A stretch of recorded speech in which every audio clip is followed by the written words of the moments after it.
பெற்று மறைபற்ற மிகுந்த நல் குடும்பங்களாய் ஜெபம் செய்து செழித்திடும் சீர்மிகு குடும்பங்களாய் ஜெபம் செய்து செழித்திடும் சீர்மிகு குடும்பங்களாய் எங்கள் குடும்பங்கள் வாழ்ந்திட வளர்ந்திட அருள் செய்யும் திரு குடும்பம். எங்கள் குடும்பங்கள் வாழ்ந்திட வளர்ந்திட அருள் செய்யும் திரு குடும்பம். தெய்வீகம் கமழ்ந்திடும் திரு குடும்பம் எங்கள் பாதுகாவலானது. தினம் தினம் அதன் புகழ் பாடுவோம், நன்றி கூறி நாளும் வாழ்த்துவோம். நீ என் மக்கள் என்றேன், என் சொற்களை உன் நாவல் அருளினேன், என் கை நிழலில் உன்னை மறைத்துக் கொண்டேன். ஏசாயா 51 அதிகாரம் 16 வசனம். குடும்பம் என்பது அன்பிற்கு இணையானதாகும். இருப்பினும் சில சமயங்களில் சில கருத்து வேறுபாடுகள் அந்த பாசத்தை கோபமாக மாற்றும் என்று அறியப்படுகிறது. அந்த நேரத்தில் நம்பிக்கை உங்களுக்கு உதவ முடியும். நமக்கு ஏதாவது தேவைப்படும் போது மட்டுமே நாம் ஜெபிக்கக்கூடாது என்பதை நினைவில் கொள்வது நல்லது. ஏனென்றால் ஜெபம் நம் வாழ்க்கையில் தொடர்ந்து இருக்க வேண்டும். நம் வாழ்க்கையில் அதிக அன்பை ஈர்க்க ஜெபத்தின் மூலம் நம் வீட்டை நல்லிணக்கத்தாலும் நல்ல ஆற்றலாலும் நிரப்ப முடியும். அளவோடு பிள்ளைகளை கொண்டு வாழும் ஒரு சிறிய குடும்பத்தோடு பெரியதொரு குடும்பமும் உள்ளது என்பதை நாம் மறந்துவிடக்கூடாது. உண்மையில் பெற்றோர் பிள்ளைகளுக்கிடையே, சகோதரர்கள் சகோதரிகளுக்கிடையே, உறவினர் மற்றும் குடும்பத்தை சார்ந்தவர்களிடையே என்று ஒரே குடும்பத்தின் உறுப்பினர்களிடையே நிலவும் அன்பு தம்பதியருக்கு வாழ்வை வழங்குகிறது மற்றும் குடும்பத்தை மிக ஆழமான ஒன்றிப்பில் அமைக்க உதவுகிறது. நண்பர்களும் மற்ற குடும்பங்களும் இந்த பெரிய குடும்பத்தின் அங்கங்கள். இவர்கள் பெரிய குடும்பத்தின் துயர்களில், சமூக அர்ப்பணங்களில் மற்றும் கிறிஸ்தவ நம்பிக்கையில் ஆதரவாக இருக்கின்றனர். இளம் அன்னையர், பிள்ளைகள் இல்லாத பெற்றோர், ஒற்றை அன்னையர், குறிப்பிட்ட பாசமும் அருகாமையும் தேவைப்படும் மாற்றுத்திறனாளிகள், போதைப் பொருளுக்கு அடிமையான இளையோர், திருமணமாகாதவர், கணவர் அல்லது மனைவியை இழந்தவர்கள், பிரிந்து வாழும் தம்பதியர், வயது முதிர்ந்தோர், தங்கள் பிள்ளைகளின் ஆதரவின்றி கைவிடப்படும் நோயாளிகள், தங்கள் வாழ்வை அழித்து கொண்டவர்கள், வன்முறை மற்றும் உரிமை மீறல்களாலும் துன்புறும் பிள்ளைகளை வளர்த்தெடுக்கும் திறனற்று இறக்கும் பெற்றோர் போன்ற அனைவருக்கும் இந்த பெரிய குடும்பம் அன்பும் ஆதரவும் அளிக்க வேண்டும்.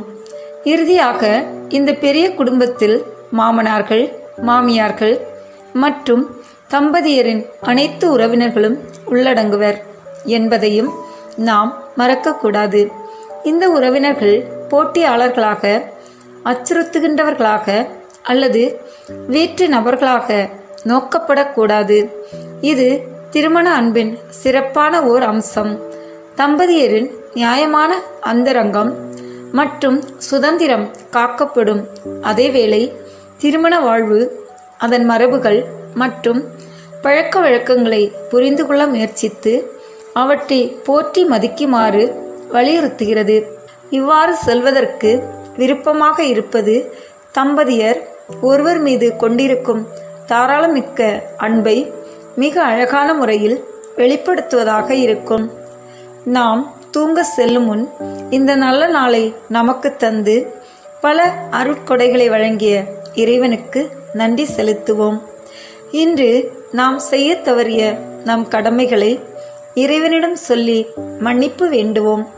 மேலும் நாம் ஏதாவது நன்மை செய்திருந்தால் அவற்றை நம் அன்பின் காணிக்கையாக இறைவனுக்கு ஒப்பு கொடுப்போம்.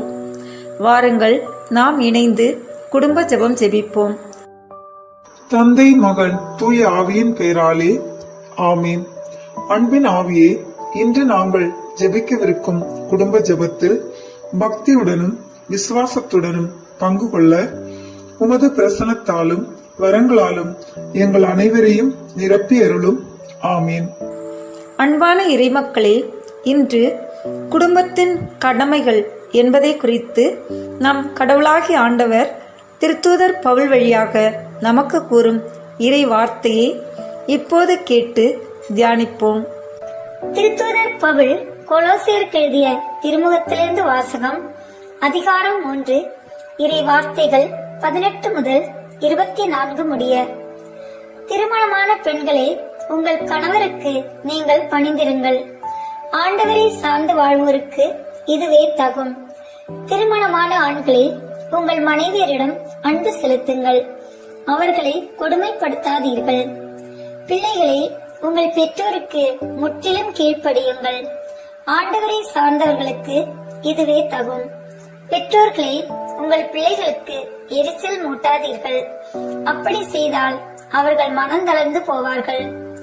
அடிமைகளே, இவ்வுலகில் உள்ள உங்கள் தலைவர்களுக்கு முற்றிலும் கீழ்ப்படியுங்கள். மனிதர்களுக்கு உகந்தவர்களாகுமாறு வேலை செய்வதாக காட்டிக்கொள்ளாமல் ஆண்டவருக்கு அஞ்சி முழு மனத்தோடு வேலை செய்யுங்கள். நீங்கள் செய்கின்ற அனைத்து வேலைகளையும் மனிதருக்காக அல்ல, ஆண்டவருக்காகவே செய்கிறீர்கள் என உணர்ந்து உளமாற செய்யுங்கள். அதற்கு கைமாறாக ஆண்டவர் உங்களுக்கு உரிமை பேறு அருளுவார் என்பது தெரியும் அல்லவா? நீங்கள் உங்கள் ஆண்டவர் கிறிஸ்துவுக்காகவே வேலை செய்யுங்கள். ஆண்டவரின் அருள்வாக்கு. இறைவனுக்கு நன்றி. இப்போது வாசிக்க கேட்டவற்றை பற்றி சில வினாடிகள் மௌனமாக தியானித்து அவ்வார்த்தைகளுக்கேற்ப நாம் இன்று வாழ்க்கை நடத்தியிருக்கிறோமா என்று ஆன்ம சோதனை செய்வோம்.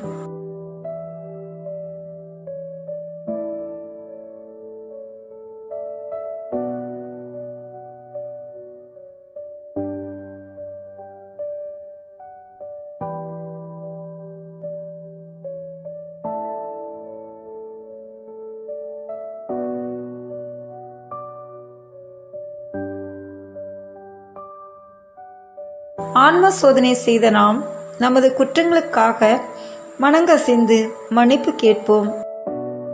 எல்லாம் வல்ல இறைவனிடமும் சகோதர சகோதரிகளே, உங்களிடமும் எப்பொழுதும் கன்னியான பரிசுத்த மரியாயிடமும் அதிதூதரான புனித மிக்கேலிடமும் ஸ்நாபகரான புனித ராயப்பர் சின்னப்பரிடமும் புனிதர் எல்லோரிடமும் நான் பாவியென்றே ஏற்றுக்கொள்கிறேன். ஏனெனில் என் சிந்தனையாலும் சொல்லாலும் செயலாலும் கடமையில் தவறியதாலும் பாவங்கள் பல செய்தேன். என் பாவமே, என் பாவமே, என் பெரும் பாவமே. ஆகையால் எப்பொழுதும் கன்னிகையான பரிசுத்த மரியாவையும் அதிதூதரான புனித மிக்கேலையும் ஸ்நாபகரான புனித அருளப்பரையும் அப்போஸ்தலரான புனித ராயப்பர் சின்னப்பரையும் புனிதர் எல்லோரையும் சகோதர சகோதரிகளே, உங்களையும் நம் ஆண்டவராகிய சர்வேஸ்வரனிடத்தில் எனக்காக வேண்டிக் கொள்ள மன்றாடுகிறேன். எல்லாம் வல்ல இறைவன் நம் மீது இரக்கம் வைத்து நம்முடைய பாவங்களை மன்னித்து நம்மை நித்திய வாழ்வுக்கு அழைத்து செல்வாராக. ஆமென். இப்போது இறைவன் நமக்கு செய்த அனைத்திற்கும் நன்றி கூறி நம் குடும்பத்தை ஒப்பு கொடுப்போம். ஆண்டவரே, எங்கள் குடும்பத்திற்காக நாங்கள் உம்மை போற்றுகிறோம். எங்கள் வீட்டில் உள்ள இருப்புக்கு நன்றி. திருச்சபையில் எங்களின் விசுவாசத்தை நாங்கள் ஏற்றுக்கொள்ளவும் எங்கள் சமூகத்தின் வாழ்க்கையில் பங்கேற்கவும் எங்களுக்கு அறிவூட்டுங்கள். குடும்பத்தின் முன்மாதிரியை பின்பற்றி உமது வார்த்தையையும் அன்பின் கட்டளையையும் வாழ எங்களுக்கு கற்றுக் கொடுங்கள். வயது, பாலினம், பண்பு வேறுபாடுகள் ஒருவருக்கொருவர் உதவ எங்கள் தவறுகளை மன்னித்து இணக்கமாக வாழ எங்களை புரிந்து கொள்ளும் திறனை எங்களுக்கு வழங்குங்கள். இறைவா, ஆரோக்கியம், வேலை மற்றும் நாங்கள் மகிழ்ச்சியாக வாழக்கூடிய வீட்டை எங்களுக்கு தாரும். எங்களிடம் உள்ளதை மிகவும் தேவைப்படும் மற்றும் ஏழ்மையானவர்களுடன் பகிர்ந்து கொள்ள எங்களுக்கு கற்றுக் கொடுங்கள். மேலும் அவர்கள் எங்கள் குடும்பத்தை அணுகும் போது நோயையும் மரணத்தையும் நம்பிக்கையுடனும் அமைதியுடனும் ஏற்றுக்கொள்ள எங்களுக்கு அருளுங்கள். எங்கள் குழந்தைகளை உங்கள் சேவைக்கு அழைக்க விரும்பும் போதெல்லாம் அவர்களின் தொழிலை மதிக்கவும் ஊக்குவிக்கவும் எங்களுக்கு உதவுங்கள். எங்கள் குடும்பத்தில் நம்பிக்கை, விசுவாசம், பரஸ்பர மரியாதை ஆட்சி செய்யட்டும். இதனால் அன்பு பலப்படுத்தப்பட்டு எங்களை மேலும் ஒன்றிணைக்கட்டும். இன்னமும் அதிகமாக ஆண்டவரே எங்கள் குடும்பத்தில் நிலைத்திருந்து இன்றும் எப்போதும் எங்கள் வீட்டை ஆசீர்வதியும். ஆமேன். எங்கள் அன்பான தந்தையே, அனைத்து குடும்பங்களையும் ஆசீர்வதியும். குடும்பத்தில் உள்ள ஒவ்வொருவரும் தமது பொறுப்புகளை உணர்ந்து செயல்படுவதன் மூலம் திரு குடும்பத்தை போல ஒன்றிணைந்த மனதுடன் வாழ செய்தருளும். எமது குடும்பங்களில் அன்பும் அமைதியும் ஒருவருக்கொருவர் உதவும் பண்பும் நாள்தோறும் வளர்வதாக. ஆண்டவரே, எமது குடும்பங்களுக்காக உமக்கு நன்றி செலுத்துகிறோம். உமது திரு குடும்பத்தை போல அனைத்து குடும்பங்களையும் பரிசுத்தமாக்கும். தந்தையே, எமது குடும்ப வாழ்வில் வரும் அனைத்து இன்ப துன்பங்களையும் உம்மிடம் ஒப்புக் கொடுக்கின்றோம். நாம் ஒவ்வொருவரும் பிறரில் குறை காண்பதை விடுத்து அவர்களது நிறைகளை கண்டுணரவும், பிறரை தூற்றுவதை விடுத்து அவர்களில் பரிவு கொள்ளவும், பிறரிடமிருந்து பெற்றுக் கொள்வதை விடுத்து பிறருக்கு கொடுக்கவும் வரமருளும். இதன் மூலம் எமது குடும்பம் உமது அன்பும் அமைதியும் ஊற்றெடுக்கும் இடமாக மாற்றப்படட்டும். இவை அனைத்தையும் எங்கள் ஆண்டவராகிய இயேசு கிறிஸ்துவின் நாமத்தில் ஒப்புக் கொடுக்கிறோம். ஆமேன். இந்த இரவு நேரத்தில் நம்மை இறைவனிடம் ஒப்புக் கொடுப்போம். என்னை நேசிக்கின்ற பரலோக தந்தையே, இந்த நாளின் முடிவில் உமக்கு நன்றி கூறுகின்றேன். நீர் என்னோடு இருந்ததை நான் உணர்ந்தேன்.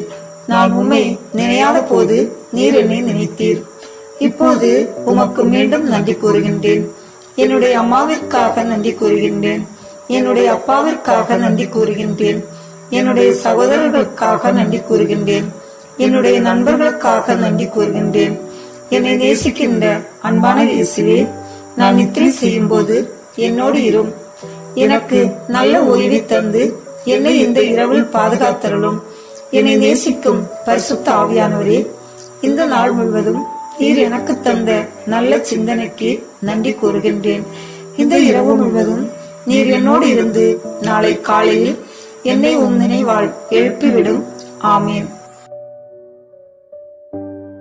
நம் திருத்தந்தையின் கருத்துகளுக்காகவும் நம் குடும்ப கருத்துகளுக்காகவும் நம் நாட்டு வளர்ச்சிக்காகவும் ஒப்பு கொடுத்து, விண்ணுலகில் இருக்கிற எங்கள் தந்தையே, உமது பெயர் தூயது என போற்றப் பெறுக. உமது ஆட்சி வருக. உமது திருவுளம் விண்ணுலகில் நிறைவேறுவது போல மண்ணுலகிலும் நிறைவேறுக. எங்கள் அன்றாட உணவை இன்று எங்களுக்கு தாரும். எங்களுக்கு எதிராக குற்றம் செய்வோரை நாங்கள் மன்னிப்பது போல எங்கள் குற்றங்களை மன்னியும்.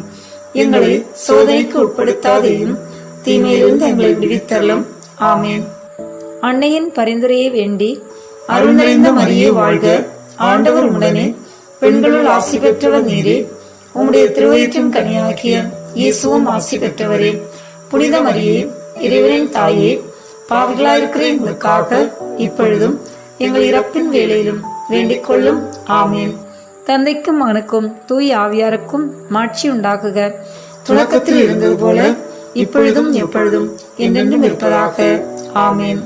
தூபம் போலும் ஜெபம் உந்தன் பாதம் சேர வேண்டும். நேச தந்தாய் உந்தன் அருள் எம்மை தேற்ற வேண்டும். இந்த வீடியோ உங்களுக்கு பிடிச்சிருக்குன்னா லைக், ஷேர், கமெண்ட் பண்ணுங்க. மறக்காம சப்ஸ்கிரைப் பட்டன் பிரஸ் பண்ணுங்க. தேங்க்யூ.